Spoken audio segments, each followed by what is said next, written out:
Alright guys, as you can see we are here for AOR PS4 Silverstone here for round number 10 of season 14 of AOR. And before I begin I just want to say that in the last round at Austria, Ollie did get a 20-second penalty for his collision at turn 1 with me and B-Colt, which demoted him down to 10th or something like that, which also promoted me up to 5th. So I didn't finish 6th, I finished 5th in the end, which is 2 extra points for the championship, so another good result at Austria. So I was feeling pretty good heading into this round, and obviously it being Silverstone, my favourite track and also my home Grand Prix, I did probably the most practice I've done for any race so far this season, so I was feeling pretty confident about my chances around here because I feel pretty quick around this track and I feel like the setup is good in both race and qualifying, so we'll have to see how we do. But something that wasn't helping my confidence was the fact that my wheel is, I'm having a couple of issues with it in the way that it's feeling a lot heavier on the left than it does on the right when turning, and yeah, that's kind of been happening for a while, but you feel it more and more as you increase the force feedback. But we just got to cope with that for the time being. I'm going to do something about it, whether it be getting the warranty or maybe looking into a Thrustmaster wheel with the Rickner adapter for my Logitech pedals like Ali K does, but we'll have to wait and see how that goes. But we're going to have to stick with it for the time being. And this lap here, my first lap in qualifying, has been pretty good, and let's see where this is going to put us. I think in practice I was doing consistent 26.9s-ish, so if we can replicate that today we should be in a good position on the grid. So heading around the final corner here, obviously the track's not in its best condition right now. We do a 27.1, which is a really good banker lap time, so that puts us P3 at the moment, which is really good. And you can see now on my cooldown lap heading back into the pits, you can see Simo's on a lap there, and we kind of held him up. I didn't realise he was on a lap, I was totally unaware, because most people would be heading back into the pits, but he was just out of phase with everyone else, so that caught me out a bit, and hopefully I didn't hold him up too much. So apologies if you're watching, Simo, I didn't mean to do that, but he didn't take it to the stewards or anything, so that's all alright, and he did improve later on in the session. So you can see now in the final moments of qualifying we fueled up to possibly do 2 laps if this one doesn't go well, but let's see how this first lap goes. And it's not been a bad first sector so far. We're now up on the delta by about half a tenth. I was about to say half a second there, but I meant to say half a tenth. So yeah, decent start to the lap. We'll have to see how we go in the second sector. I definitely feel like we can gain a lot of time in the second sector, mainly compared to what we did on the first lap. You can see we're over a tenth up now on what we did in the first lap, so if we can get into the 26s we should be in a good position to be at least in the top 5. But you can see now on the leaderboard now we're in P4, and Ali K goes fastest with a 26.9, and at the moment we're on course to do a time similar to that. So if we can keep this lap up we can hopefully go into provisional P1. So let's see how we do round Magnussen Beckett's, and that is taken really well. The pressure is on. My heart was beating pretty quickly at this stage. Obviously in a high pressure situation of an AOR lap time in qualifying, you want to do as well as possible, and at the moment we are doing really well, and if we can keep this up we can hopefully go provisional P1. And you can see we're in P5 now, and only the Vale chicane and club corner, I think it's club corner, to negotiate. So round the final corner we go, and towards the line, and we go P1 with that, and it is a 26.9. we go P1 just quicker than Ali K, and hopefully that's going to be good enough for pole, but we'll have to wait and see. We've got some really quick people around Silverstone in this league, such as Simo, he's pretty quick. Ollie, I practiced with him, he was quick, but I didn't know, well, I felt like I could beat him, to be honest. But you can see the new person, Carex, who replaces Nervo Tank in the Haas, is on pole with a 26.6, I believe it was, and that is an insane lap time from him. But you can see getting into the race now, 5 red lights, and it's lights out and away we go. And I'm pretty certain there that I got held a bit longer than everyone else, because my reaction time wasn't that bad to lose time to everyone else. But you can see we've lost the position already to Ali K, almost losing position to Gamer behind as well. But heading into turn number 3, can we possibly get a position here with one of the Ferraris in front? No, we can't for the time being, but it's not the worst situation ever. I've been held longer than that in the past, but yeah, we've lost the position already to Ali K. But we'll have to see how his race pace is compared to ours, and hopefully it won't be too much of an issue, because I felt like, to be honest, he'd probably be quicker than me anyway, because he is the championship leader and he's driving really well this season. But let's see what we can do here. We're in the top 5 at the moment. We're definitely in the fight for a podium here today. So the aim from here really was to get a podium. I was just saying to myself, don't do anything stupid at this stage, don't go for any stupid moves, and just try and pick up the pieces. And obviously it being one stop round here, I think the Super Softs, the optimum time was around lap 10, but lots of people are going to go for undercuts at around lap 7 or 8, so I have to see how that goes, and we're going to have to see when everyone else pits, and we're going to have to choose when we do the undercut. But you can see people weaving there in front to try and break the slipstream, but already Carrick's and Simo are starting to pull out a bit of a gap to Aresi, and I felt like out of the 4 cars in front, I felt like I was quicker than Aresi, because I knew that from practice, because we were pretty similar, but I felt like I was quicker. Ali, I didn't know what his pace would be like, and Carrick's looks pretty quick, and so does Simo right now. So if we can get the 2 Ferraris in front, a podium will be a really, really good result to take my 2nd podium of the year. And currently being, I think before this race I was in P4 in the championship, with Simo pretty close to me, and other than that, the 4 cars in front are not close to me in the championship. So, well, Ali's miles in front of me in the championship, but the other 2 are quite far behind. Obviously Carrick's has yet to score a point because this is his first race, but an impressive first race for him so far. And you can see we're sticking to the back of these guys, and yeah, I was feeling pretty good at this stage. Just got to look after the tyres and make sure I keep some fuel for the end, but obviously doing quite a bit of practice, I knew what the tyres were like, so you didn't have to worry about wear or anything, and I knew how this setup would feel. So you can see we're quite close to the back of the 2 cars in front, so as I said, aiming for a podium, but obviously with my wheel being pretty heavy on the left and not so heavy on the right, it's not exactly helping, but the pace is there, so just have to see what we can do in the remaining 24 laps of the race. But it being dry around Silverstone is a bit of a surprise, to be honest, and it definitely felt like more of a sprint race, to be honest. It didn't feel like a 50% race, it felt more like a 25% race, because you were just going flat out all the way through. You didn't have to worry about tyres or anything like that. But you can see Carrick's put up a time that was about half a second quicker than ours, so he's definitely got more pace than us at the moment, and it seems he's got more pace than the Ferraris and Simo as well. But you can see now, moving on to lap 4, we're slowly dropping off the back of the cars in front, and we are slowly pulling away from the cars behind. So I was hoping we wouldn't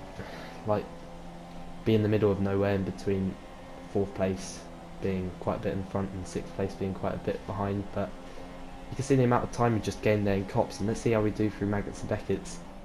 You can see we're gaining quite a bit of time in sector 2 compared to the cars in front, which was good news for me, but I felt like I was losing it in sector 3 and sector 1. But in sector 2 I felt like I had decent pace, and I expect to be pitting in about 4 laps time from now. But yeah, we're hanging on to the cars in front, so if we can get an undercut on the 2 Ferraris and get onto the podium, hopefully we can hold them behind from there. But once again, missing the apex there at the Vale chicane. Seemed to be struggling to hit that apex there, but Carrick's, yeah, his pace was insane. It was a massive shock. I've never heard of him before this race today, so for him to just turn up and be in P1, that's probably a shock for everyone in this league, to be honest, to see that.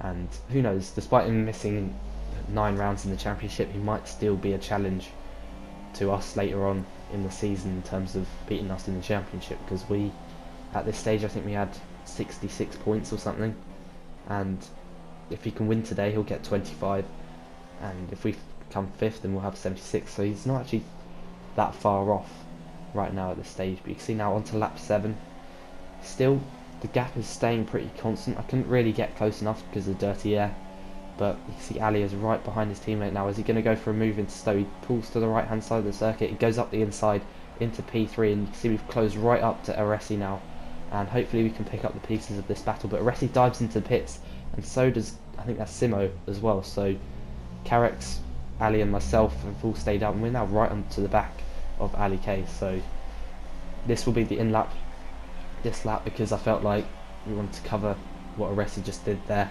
and depending on if Ali pits, we may be able to get an undercut on him if possible. You can see right on the back of him now, so I was thinking about going for a move, but to be honest, we're both doing the same thing. We both don't want to lose time to the cars that are pitted, so there's no point battling him, to be honest, to lose time. You can see now, going down the Wellington straight, thinking about going down the inside into this corner, but once again, thinking better of it just to not lose time, as I said already. But setting a personal best first sector of the race, because the tyres weren't bad, but the undercut on this game seems to be pretty massive. So yeah, I definitely decided that I will be pitting at the end of this lap. Let's wait and see what the cars in front will do, but I feel like they're going to lose out if if they try and do the overcut, because that won't work around here.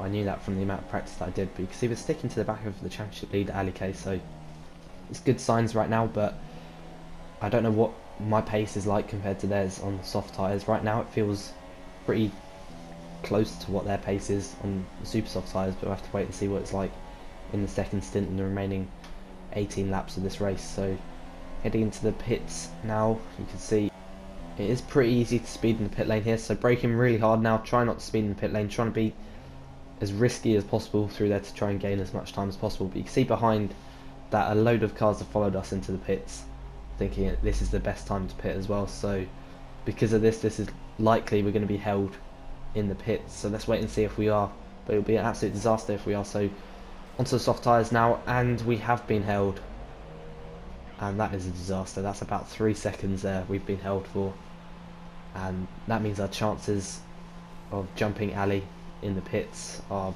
pretty much over with, because unless loads of other people pit when he pits, I can't see us doing it. But looking on the minimap, you can see that there is no one really behind him who's going to hold him up in the pits, and you can see Aresi has already gone past, and he's got a massive gap on us compared to what he had before he pitted. So yeah, we're going to have to push really hard to try and get back up with Aresi, and we'll have to wait and see where Ali comes out. But to be honest, I think he's going to come out in a pretty similar position to where Aresi is, so that is a disaster. We're going to have to push as hard as we can to try and get up with the top 4 after that. But after being held at the start and being held in the pits, I think that's pretty much ruined our chances of getting a podium. But let's wait and see if we can in the remaining 17 laps of the race. If we are consistent, if we're quick, we can try our best to do it. But to be honest, I felt like my pace on the softs wasn't as good. You see going a bit wide there through cops, and pushing as hard as we can in case we can try and jump Ali. Our wheel feeling pretty heavy through left hand turns compared to the right, which, yeah, as I said, is really frustrating. I've only had this wheel for 9 months, and obviously you need to have your feedback higher to do better. I feel like that's what you have to do. It definitely gains you speed, and I've definitely noticed progression when I do it, but I feel like the more I increase the feedback, the heavier, well, the more noticeable the heaviness on the left is, to be honest, and the lightness on the right. But you can see that going down the pit straight now, and Ali is in front, and he's got about 2 seconds gap on us, which if we didn't get held we would be ahead, and that is guaranteed. So that's really frustrating, to be honest. But Aresi pitted a lap earlier, so maybe his tyres will wear out towards the end of the race. But you can see the 2 in front, we're kind of matching their times at the moment. Simo puts up the fastest lap of the race with a 30.0. Let's see what we do across the line now, and it's a 30.5, which, yeah, shows that we haven't got the same pace as the leading 2. Ferraris, I think we have got similar pace too, but with it being so competitive and so close in this league, losing 2 seconds in the pits is going to pretty much ruin your chances. But I think Aresi now has actually got in front of Carricks, who pitted really late. He pitted on lap 10, so he's now lost the lead. He's now down to P3, and Simo now has a lead of about 2 seconds over Aresi, then Carricks, then Ali, then myself, and then after that there's a bit of a gap behind to B Colt, and I think it was Game of the Best as well. So if we can maintain the gap to the cars behind, hopefully extend that, and try our very best to catch the cars in front, we could maybe fight for a podium. And if they start battling, who knows what we can do, to be honest. But yeah, I think I was pretty consistent, but I didn't think I had the raw speed of the 4 in front, to be honest. But yeah, you can see right now I'm kind of in the middle of nowhere right now. There's quite a big gap in front and a big gap behind. Setting personal best Sector 1 and 2 so far matching Ali on this lap, and starting to pull away from B Colt as well, so you can just see how close it is between these guys. And Carrick's has finally got past Aresi as well, so we are pushing very hard right now, but only making up hundredths of a second to the cars in front right now, as we put up a 30.2, which is a decent time. But then from then on, really nothing happened, to be honest. The cars in front started to pull away, and I pulled away from the cars behind, and I was just in the middle of nowhere on my own in P5. Ali got past Aresi. They had about a 4-second gap to me, but then I started to close that in towards the end of the race. I think it was a 5-second gap actually. They definitely had better pace than me, but when you're in a battle you definitely drive better, and I wasn't in the battle, so yeah. Towards the end of the race we have closed on Aresi. Clearly his tyres have started to go off, but I was trying to get in like within 3 seconds in case he had a penalty, and I don't think I'm going to be able to do that. But Carrick wins his first race, and we cross the line, and we're 3.5 seconds behind Aresi, and he did have a penalty in the end, so we were half a second off P4. But overall I was really happy with that race, to be honest. I was in a fully dry race. I was pretty much in the fight with the top guys, although not having the raw speed of them, but to be in, you know, the top 5 with probably the best players on PS4 is, yeah, it's pretty good. And that puts us 5th in the championship. I think we're pretty close to 3rd. I think it's RC Alonso in 3rd, then Simo in 4th, then myself in 5th, I think. And Ali leads the championship from synthetic. But if we can get in the top 3 this year, that would be an insane achievement. But that ends the first half of the season of AOR season 14.